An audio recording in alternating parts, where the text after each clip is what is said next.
കോടതിയുടെ ഭാഗത്ത് നിന്ന് അത്തരത്തിലൊരു നിരീക്ഷണം വന്നത് എന്തുകൊണ്ടാണെന്ന് പറഞ്ഞാൽ അതിനെന്ത് പ്രസക്തിയാവുള്ളത്? ഒരു പ്രസക്തിയുമില്ല. കോടതിയിൽ ജഡ്ജസിന് അവരുടേതായ നിരീക്ഷണങ്ങൾ നടത്താം, അതനുസരിച്ച് വിധികൾ വരും. ആ വിധികൾക്ക് എതിരെ പോകേണ്ടവർക്ക് അപ്പീൽ പോകാം. അതാണല്ലോ ഒരു സിസ്റ്റം. അങ്ങനെയാണ്. അതിനെ നമുക്ക് ചോദ്യം ചെയ്യാനോ അല്ലെങ്കിൽ ആ ജഡ്ജ്മെന്റ് ഇങ്ങനെയാണെന്ന് പറയാനോ ഒന്നും ഈ അവസരം ഉപയോഗിക്കുന്നത്. പക്ഷെ ഞാൻ ഒരു കാര്യം പറയാം. ഇത് ആദ്യത്തെ കേസാണോ? കേരളത്തിൽ എത്രയോ ക്രിമിനൽ കേസുകൾ ഉണ്ടാവുന്നു, പ്രതികൾക്ക് ജാമ്യം കിട്ടുന്നു. പ്രതികൾക്ക് ജാമ്യം കിട്ടി, അതിനെന്താണ് ഇത്ര അതില് എന്താണ് ഇത്ര പ്രശ്നം? അല്ലെങ്കിൽ അതിനകത്ത് എന്താണ് ഇത്ര വലിയ കൗതുകം? എനിക്ക് മനസ്സിലാവുന്നില്ല. എത്രയോ കേസുകളിൽ പ്രതികളായിട്ടുള്ളവർക്ക് ജാമ്യം കിട്ടുന്നു. ജാമ്യം കിട്ടി ഇറങ്ങുന്നതോടുകൂടി ഈ കേസിൽ നിന്ന് പ്രതികൾ കുറ്റവിമുക്തരായി എന്നർത്ഥമുണ്ടോ? ഇല്ല. അപ്പം ചർച്ചകൾ നമ്മൾ കൊണ്ടുപോകുമ്പോൾ അത് ഏത് വഴിക്ക് കൊണ്ടുപോകുന്നു, അതിന്റെ പ്രത്യേകത പ്രാധാന്യം എന്താണെന്ന് മനസ്സിലാക്കണം.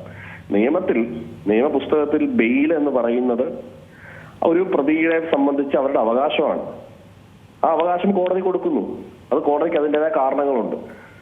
സർക്കാരിന് ആ അവകാശത്തെ, ആ ജാമ്യം കിട്ടിയതിനെതിരെ അപ്പീൽ പോകാം, സർക്കാരിന് അധികാരമുണ്ട്. അതും ചെല്ലുന്നത് ഇതേ കോടതിയിലെ മറ്റൊരു ജഡ്ജിന്റെ മുമ്പിലേക്കായിരിക്കും. ആ ജഡ്ജി ചിലപ്പോൾ മറ്റൊരു വിധി പ്രസ്താവിക്കും. അപ്പൊ ജാമ്യം കിട്ടാതെ സുപ്രീം കോടതി പോയി. ഇത് ഇങ്ങനെ ഒരു സർക്കിളാണ്. അപ്പൊ ഇതില് വലിയൊരു ആശ്ചര്യമോ കൗതുകമോ ഒന്നും എനിക്ക് ഫീൽ ചെയ്യുന്നില്ല. ഒരുപാട് ക്രിമിനൽ കേസുകളിൽ പ്രതികൾക്ക് ഇതിനേക്കാൾ വലിയ കുറ്റകൃത്യം ചെയ്തവർക്ക് ജാമ്യം കിട്ടുന്നുണ്ട്. ജാമ്യം എന്ന് പറയുന്നത് നമ്മുടെ സിസ്റ്റത്തിനകത്തുള്ള ഒരു എക്സംഷൻ ആണെന്ന് ഇപ്പൊ കൊടുത്തേ പറ്റുള്ളൂ. അപ്പൊ ഞാൻ പറഞ്ഞത് ഇതിനകത്തെ പ്രശ്നം ജാമ്യം കിട്ടുന്നതോടുകൂടി മാധ്യമങ്ങൾ അറിഞ്ഞിരിക്കുന്ന ഒരു പ്രധാന വസ്തുതയാണ് ജാമ്യം കിട്ടുക എന്ന് പറഞ്ഞൊരു വാർത്ത പോലും അല്ല എന്നാണ് ഞാൻ വിശ്വസിക്കുന്നത്. അതൊരു വാർത്തയല്ല. അത് താൽക്കാലികമായി ആ പ്രതികളെ കോടതി പുറത്തേക്ക് ഇറക്കി വിടുന്നു. നിങ്ങൾ പോയി വീട്ടിലെ ഭക്ഷണമൊക്കെ കഴിച്ച് നിന്നോളൂ, അല്ല നിങ്ങളുടെ സ്വാതന്ത്ര്യം ഞങ്ങളിപ്പോൾ തൽക്കാലം തടഞ്ഞു വെക്കുന്നില്ല, നിങ്ങൾക്ക് സഞ്ചരിക്കാം, നിങ്ങൾ ഇഷ്ടമുള്ള വസ്ത്രം ധരിക്കാം, ഇഷ്ടമുള്ള ഭക്ഷണം കഴിക്കാം, ഇഷ്ടമുള്ള ഫ്രണ്ട്സിനെ കാണാം. പക്ഷേ കേസ് കഴിയുന്നത് വരെ അദ്ദേഹം, ഈ പ്രതികളെന്ന് പറയുന്നത് കോടതിയുടെ നിരീക്ഷണത്തിലും രണ്ടു പേരുടെ ഔദാര്യത്തിലുമാണ് പുറത്തു നിൽക്കുന്നത്. അവരെപ്പോൾ ഈ ജാമ്യ വ്യവസ്ഥകൾ ലംഘിക്കുന്നോ തിരിച്ച് അതേപോലെ തന്നെ അവരെ ഇവിടെ ജയിലിടാനുള്ള വകുപ്പുണ്ട്. അപ്പൊ ആ ജാമ്യത്തിൽ നിൽക്കുന്നത് കൊണ്ട് അവർ കുറ്റവിമുക്തരായി എന്ന് പറയുന്ന ഒരു ഇത് പലപ്പോഴും പല മാധ്യമങ്ങൾ ചർച്ചകൾ എടുക്കുമ്പോൾ അത് നമ്മൾ പറയാൻ ആഗ്രഹിച്ച കാര്യങ്ങളാണ്. ജനങ്ങൾക്കിടയിൽ തെറ്റിദ്ധാരണ ഉണ്ടാക്കുകയാണ്, ജനങ്ങളെ നമ്മുടെ സിസ്റ്റത്തെ വെറുക്കുന്നതിന് വേണ്ടിയുള്ള ചർച്ചകളാണ് പലപ്പോഴും ഈ വിഷയത്തിൽ മാധ്യമങ്ങളുടെ ഭാഗത്തും ഉണ്ടാകുന്നത്. ജാമ്യം കിട്ടി, അതോടുകൂടി ഇന്ത്യയിലെ മുഴുവൻ, കേരളത്തിലെ മുഴുവൻ ജനങ്ങളും ഇതെന്തൊരു കോടതി, ഇതെന്തൊരു നീതിന്യായ വ്യവസ്ഥ എന്ന് പറയുന്ന ഒരു എന്താ പറയാ, ഒരു കംഫർട്ട് സോൺ അല്ലാത്ത സാഹചര്യത്തിലേക്ക് മാറി സിസ്റ്റത്തെ വെറുക്കുകയും ചെയ്യും. അങ്ങനെ വരുമ്പോഴാണ് ആയുധം എടുക്കാൻ പലരും ആഗ്രഹിക്കുന്നത്. അങ്ങനെയല്ല, ഇത് ലോകത്ത് എല്ലാവരും ഉള്ള സിസ്റ്റം ഇങ്ങനെയാണ്. കുറച്ചു കഴിഞ്ഞു ഇതിന്റെ വിചാരണ തുടങ്ങുന്ന സമയത്ത് ഈ പ്രതികൾ കോടതിയിൽ ഹാജരാകും, സാക്ഷിമൊഴികളും മറ്റ് തെളിവുകളും വെച്ച് അത് സ്ഥാപിക്കും. കുറ്റം സ്ഥാപിച്ചു കഴിഞ്ഞാൽ അവരുടെ ജാമ്യം, ഇപ്പൊ കൊടുത്തിരിക്കുന്ന ജാമ്യം ക്യാൻസൽ ആവും, അവരെ പിടിച്ച് ജയിലിലിടും. കുറ്റം സ്ഥാപിക്കുന്നില്ല എങ്കിൽ, തെളിവുകളൊക്കെ അപര്യാപ്തമാണ് എന്ന് കണ്ടാൽ അവരെ വെറുതെ വിടും. ഇങ്ങനെയാണ് സിസ്റ്റം ഇത് മുമ്പോട്ട് പൊക്കോണ്ടിരിക്കുന്നത്. അപ്പൊ ജാമ്യം കിട്ടിയെന്ന് പറയുന്ന ഒരു വാർത്തയല്ല എന്നാണ് എന്റെ ഒരു 15 വർഷത്തെ ചെറിയ അഭിഭാഷക ജീവിതത്തിൽ ഞാൻ മനസ്സിലാക്കുന്നത്. ഇനി ഒരു കാര്യം ഞാൻ ഈ മാധ്യമത്തിലൂടെ പറയാം. എന്തുകൊണ്ടാണ് നമ്മൾ ഈ ജാമ്യം കിട്ടുന്ന വാർത്തയാക്കുന്നത് മനസ്സിലാക്കിയാൽ, നമ്മുടെ നാട്ടിൽ ഇപ്പൊ ഞാൻ ഈ ഇടയ്ക്ക് നമ്മുടെ ലണ്ടനിലെ കേംബ്രിഡ്ജ് മേയർ എന്ന് പറയുന്ന ആള് നമ്മുടെ ഒരു മലയാളിയാണ്. കോട്ടയംകാരനായ ബൈജു തിട്ടാല എന്ന് പറയുന്ന ആളാണ് കേംബ്രിഡ്ജ് എന്ന് പറയുന്ന ഇംഗ്ലീഷ് സ്ഥലത്തെ മേയർ. അതൊരു വലിയ വാർത്തയാണ്. നമുക്ക് മലയാളികൾ അഭിമാനിക്കാൻ കഴിയുന്ന ഒരു സ്ഥാനമാണ്. ഞാൻ അദ്ദേഹവുമായിട്ട് സംസാരിച്ചു. അദ്ദേഹം സുപ്രീം കോടതി അഭിഭാഷകൻ കൂടിയാണ്. ലണ്ടനിലും അദ്ദേഹം പ്രാക്ടീസ് ചെയ്യുന്നത്, ലണ്ടൻ കോടതികളിലും അദ്ദേഹം പ്രാക്ടീസ് ചെയ്യുന്നത്. അദ്ദേഹം പറഞ്ഞത്, എന്തുകൊണ്ടാണ് ജനങ്ങൾക്ക് ഈ ജാമ്യം കിട്ടുമ്പോൾ പാനിക് ആവുന്നത്, അല്ല എന്തുകൊണ്ടാണ് ഇത് വലിയ വാർത്തയാവുന്നത് വെച്ച് കഴിഞ്ഞാൽ, ഇവിടെ നമ്മുടെ നാട്ടിൽ ഈ സിസ്റ്റം പ്രോപ്പർ അല്ല എന്ന് ഫീൽ ചെയ്യുന്നുണ്ട്. അതായത് നീതി നിർവഹണം പ്രോപ്പറായി നടക്കുന്നില്ല. അതായത് ഒരു പ്രതി കേസിൽ അകപ്പെട്ട് കഴിഞ്ഞാൽ അവന് കുറെ കാലത്തിന് ശേഷം ഒരു വിധി വരുന്നു. വിധി വരുമ്പോഴത്തേന് തെളിവുകൾ നശിപ്പിക്കപ്പെടുന്നു. അപ്പൊ അവന് ഒരു കൊലപാതകം ചെയ്തൊരു പ്രതിക്ക് ഒരു ശിക്ഷ പ്രോപ്പറായി കിട്ടുന്നില്ല എന്ന ധാരണ പൊതുസമൂഹത്തിലുണ്ട്. അതുകൊണ്ടാണ് ഈ ജനങ്ങള് ഈ മാധ്യമങ്ങൾ ഉയർത്തിക്കാണുന്ന ഇത്തരം വാർത്തകൾ ആക്രോശിക്കുകയും അവനെ കൊല്ലണം എന്നൊക്കെ പറയുകയും ചെയ്തു. പക്ഷെ ലണ്ടനിലൊക്കെ നേരെ അവരുടെ നിയമം അവർ പറഞ്ഞൊരു പ്രധാന ഒരു കേസും കൂടെ ഞാൻ പറഞ്ഞുകൊണ്ട് അവസാനിപ്പിക്കാം. അവിടെ നമ്മുടെ BBC എന്ന് പറയുന്ന ചാനൽ ഉണ്ട്. ആ ചാനലിന്റെ ഒരു മേധാവി ഒരു കേസിൽപ്പെട്ടു അവിടെ ലണ്ടനിൽ. അപ്പൊ ആ കേസിൽപ്പെട്ടപ്പോ അവിടെ ചെറിയൊരു സ്ക്രോളിംഗ് ന്യൂസ് ആണ് വരുന്നത്, ഇന്നാള് അറസ്റ്റ് ചെയ്തു. അതിന്റെ പുറത്ത് അവിടെ ഒരു വൈകിട്ടത്തെ ചർച്ചയോ ഒന്നുമില്ല. ജനങ്ങൾ അത് കാണുന്നു. നെക്സ്റ്റ് ഒരു 2 monthsനകത്ത് അതിൽ ചാർജ് ഫ്രെയിം ചെയ്തു. അതൊരു കുഞ്ഞു വാർത്ത വരുന്നു. അത് ഒരു മാസം കഴിഞ്ഞപ്പോൾ അടുത്ത വാർത്ത വരുന്നു, അദ്ദേഹം ഗിൽറ്റി പ്ലീഡ് ചെയ്തു, അതായത് കുറ്റം സമ്മതിച്ചു, ശിക്ഷ കിട്ടി. ഇത്രയുള്ള അവിടുത്തെ വാർത്ത. അപ്പൊ അവിടെ അങ്ങനെ ഒരു കൊലപാതകം നടന്നാൽ, അല്ലെ അങ്ങനെ അവിടെ ഒരു സ്ത്രീ പീഡനം നടന്നാൽ, അല്ലെ അവിടെ അങ്ങനെ ഒരു പ്രശ്നം നടന്നാൽ അവിടുത്തെ ജനങ്ങൾക്ക് നല്ല ബോധ്യമുണ്ട്. ഇത് മാധ്യമങ്ങൾ ആഘോഷിക്കേണ്ടതല്ല, മാധ്യമങ്ങളല്ല വിചാരണ ചെയ്യേണ്ടത്, മറിച്ച് ഇവിടെ വിചാരണ ചെയ്യാനും ശിക്ഷ ഉറപ്പാക്കാനും ഇവിടെ ഒരു സിസ്റ്റം ഉണ്ടെന്നും ഇവിടെ ഒരു നീതിന്യായ വ്യവസ്ഥയുണ്ടെന്നും ഇവിടെ ഞങ്ങൾക്ക് നീതി ലഭിക്കുമെന്നുള്ള ഒരു ബോധം ആ നാട്ടിലെ ജനത്തിനുണ്ട്. കാരണം അവർ ആ സിസ്റ്റത്തെ അങ്ങനെ പരിഷ്കരിച്ചു കഴിഞ്ഞിരിക്കുന്നു. ഈ നാട്ടിലെ ജനത്തിന് അതില്ല. നമ്മൾക്ക് അറിയാം, നമുക്ക് എല്ലാവർക്കും അറിയാം, ഇവിടെ എന്ത് ചെയ്താലും കുറ്റം ചെയ്താലും എന്താണ് 10 ദിവസം അവനെ ജയിലിലിടും, അതിനെ പുറത്തു വിടും, നമുക്ക് നീതി കിട്ടാൻ പോകുന്നു. പിന്നെ ആകെയുള്ള മെച്ചം എന്താണ്? ഇവനെ ആക്ഷേപിക്കുക, ഇതിനെതിരെ ചർച്ച നടത്തുക, ഇവന്റെ കുടുംബം മൊത്തവും മോശമാക്കി ചിത്രീകരിക്കുക, അതോട് അത്രയെങ്കിലും അവർ കിട്ടണമല്ലോ എന്ന് വിശ്വസിക്കുന്നു, വിചാരിക്കുന്നത് കൊണ്ടാണ് ഒരു പക്ഷേ ഇത്തരം വാർത്തകൾ ഇങ്ങനെ വലിയ വാർത്തകളായി വരുന്നത്. ഇവിടെ ഈ പയ്യൻ മരണപ്പെട്ടത് നമുക്ക് ദുഃഖകരമായ വസ്തുതയാണ്. ഒരു തർക്കവും ആ വിഷയത്തിലില്ല.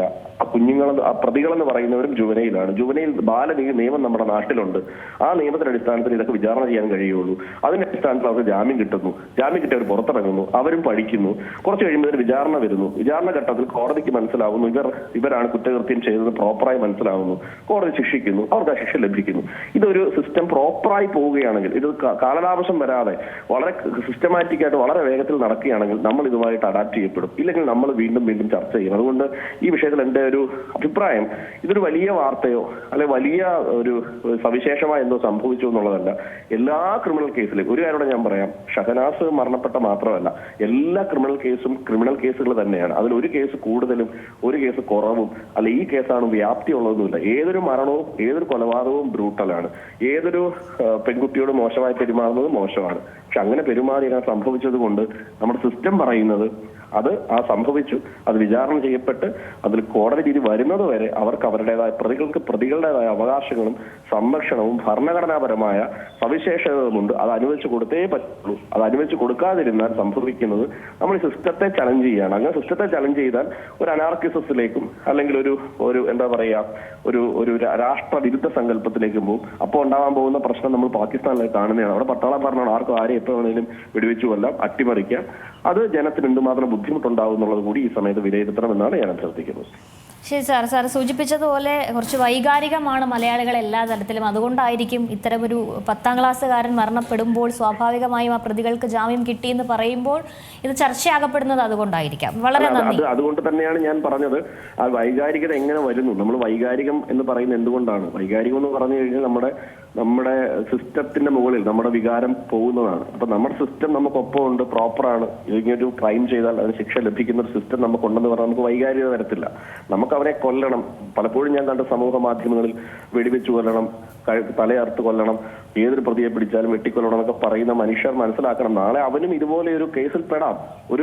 ഏതൊരു വ്യക്തിക്കും നമ്മൾ കണ്ടതല്ല, ഈ ഇടയ്ക്കൊരു ഷീല സണ്ണി എന്ന് പറയുന്നത് നമ്മൾ ചർച്ച ചെയ്തിട്ടുള്ള വിഷയമാണ്. ഷീല സണ്ണി എന്ന് പറയുന്ന ഒരു കേസിൽ അപ്പൊ ആ സ്ത്രീ 72 ദിവസം അകത്ത് കിടന്നു. എന്താ ചെയ്തത്? അവരുടെ കുടുംബത്തിന്റെ കുടിപ്പകയുടെ ഭാഗമായി ആ ബിസിനസ് തകർക്കാൻ വേണ്ടി അവരുടെ റിലേറ്റീവ് തന്നെ ഒരു പോലീസ് ഉദ്യോഗസ്ഥനുമായി ചേർന്ന് നടത്തിയ കഥയുടെ തിരക്കഥയുടെ ഭാഗമായി 72 ദിവസം സ്ത്രീ അകത്ത് കിടന്നു. ഈ സ്ത്രീയെ പിടിച്ചു പിറ്റേ ദിവസം വെടിവെച്ച് കൊല്ലണം എന്നാണെങ്കിൽ ഇന്ന് ആ സ്ത്രീ കൊല്ലപ്പെടുമായിരുന്നില്ല. അവരുടെ ജീവനം ആര് തിരിച്ചു കൊടുക്കും? അപ്പൊ അത് വിചാരണ ചെയ്യുന്ന ഒരു സിസ്റ്റം ഉണ്ട്. ആ സിസ്റ്റം ഇവിടെ പ്രോപ്പർ അല്ല. അതിനൊരു കാലതാമസം സംഭവിക്കുന്നു. അതിന് പ്രോപ്പറായ അപ്ഡേഷൻസ് ഇല്ല. കാലാനുസൃതമായ മാറ്റം സംഭവിക്കുന്നില്ല. അത് ഇപ്പോഴും ബ്രിട്ടീഷുകാർ ഇവിടെ എന്താണോ കളഞ്ഞിട്ട് പോയത് അതിൽ തന്നെ നിൽക്കുന്നു. പാർലമെന്റിലും നിയമസഭയിലും പ്രോപ്പറായ നിയമനിർമ്മാണങ്ങൾ സംഭവിക്കുന്നില്ല, അപ്ഡേഷൻ സംഭവിക്കുന്നില്ല. നമ്മളൊരു വണ്ടി എടുക്കുമ്പോൾ എന്താണ് സംഭവിക്കുന്നത്? നമ്മൾ അംബാസഡർ കാർ ഓടിച്ചിരുന്നവരാണോ ഇന്നതാണോ ഓടിക്കുന്നത്? നമ്മളൊരു സാധാരണ മൊബൈൽ ഫോൺ ഉപയോഗിച്ചിടത്തും നമ്മൾ ഏത് സിസ്റ്റത്തിലേക്ക് മാറി. അപ്പൊ ജീവിതത്തിൽ സകല സ്ഥലത്തും സകല സാഹചര്യത്തിൽ നമ്മൾ അപ്ഡേഷൻസ് വരുത്തുമ്പോൾ ജീവിതത്തെ ഏറ്റവും കൂടുതൽ നിർണായകമായി ബാധിക്കുന്ന നിയമനിർമ്മാണ സഭകളിൽ നിയമനിർമ്മാണത്തിൽ ഒരു അപ്ഡേഷൻസും ഇല്ല. ജനങ്ങൾക്ക് അറിയത്തില്ല എന്താ സംഭവം. അപ്പൊ അതിന് ബോധവൽക്കരണവും നമ്മുടെ പാർലമെന്റിലും നിയമനിർമ്മാണ സഭകളിലും ബോധവും വെളിവും തലയ്ക്ക് അകത്ത് എന്തെങ്കിലും ഉള്ളവന്മാരൊക്കെ MLA MP ഒക്കെ ആവുമ്പോഴാണ് അതൊക്കെ നടക്കുന്നത്. ഇത് ഗുണ്ടകളും പിടിച്ചുപറിക്കാരും പിന്നെ കാല് തക്കുന്നവന്മാരും ഒക്കെ MLA MP ആവുമ്പോൾ സംഭവിക്കുന്ന പ്രധാന പ്രശ്നം അവിടെ പോയി അവന്മാരുടെ ആനുകൂല്യങ്ങൾ വാങ്ങിക്കുക, അവരുടെ കാര്യങ്ങൾ സംസാരിക്കുക, ജാതി പറയുക, മതം പറയുക, വിഭാഗീയത പറയുക, വർഗീയത പറയുക, വോട്ട് വാങ്ങിക്കുക, സുഖിക്കുക. പക്ഷെ അവിടെ എന്തെങ്കിലും ചർച്ചകൾ നടക്കുന്നുണ്ടോ? നമ്മൾ വിദേശ പാർലമെന്റുകളുടെ ചർച്ചകൾ നോക്കൂ. അവർ ചർച്ച ചെയ്യുന്നത്, ഞാൻ ഒരു കാര്യം കൂടെ പറയാം. ഈ ഇടയ്ക്ക് ഒരു വിഷയം വായിച്ചപ്പോ അതിൽ വളരെ വ്യക്തമായി പറഞ്ഞിരിക്കുന്നത്, നമ്മളിപ്പോ ഈ സമയത്ത് ജീവിക്കുമ്പോൾ പോലും സ്വിറ്റ്സർലൻഡ് എന്ന് പറയുന്ന ഒരു രാജ്യമുണ്ട്. അവിടെ ഡെമോക്രസിയാണ് നമ്മളെപ്പോലെ തന്നെ.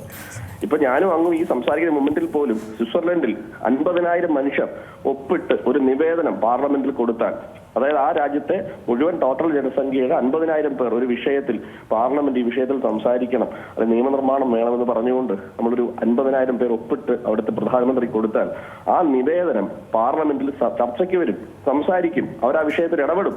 നമ്മൾ കേരളത്തിൽ ഏതാണ്ട് 3.5 കോടി ജനമുണ്ട്. ഒരു 50,000 പേര് ഒപ്പിട്ടൊരു നിവേദനം മുഖ്യമന്ത്രിക്കോ അല്ലെ നമ്മുടെ ഇന്ത്യൻ പ്രധാനമന്ത്രിക്കോ കൊടുത്താൽ പാർലമെന്റിൽ ആ വിഷയം ചർച്ച ചെയ്യുമോ? ചർച്ച ചെയ്യത്തില്ല. കാരണം എന്താ? അവർക്ക് അവിടെ വേറെ കാര്യങ്ങളാണ്. അപ്പൊ ഈ രീതിയിൽ സിസ്റ്റം ചേഞ്ച് ചെയ്യാൻ കഴിയുന്ന തരത്തിലേക്കുള്ള ചർച്ചകൾ ദൗർഭാഗ്യവശാൽ ഇവിടുത്തെ മാധ്യമങ്ങളോ ഇവിടുത്തെ സാമൂഹ്യ നായകന്മാരോ സോഷ്യൽ ആക്ടിവിസ്റ്റുകളോ ചെയ്യാതെ കാലത്തിനൊപ്പം നമ്മൾ ഇവർക്കൊപ്പം ഓടിക്കൊണ്ടിരിക്കുന്നതുകൊണ്ടാണ് ഇതിങ്ങനെ ആവുന്നതെന്നാണ് എനിക്ക് പറയാനുള്ളത്.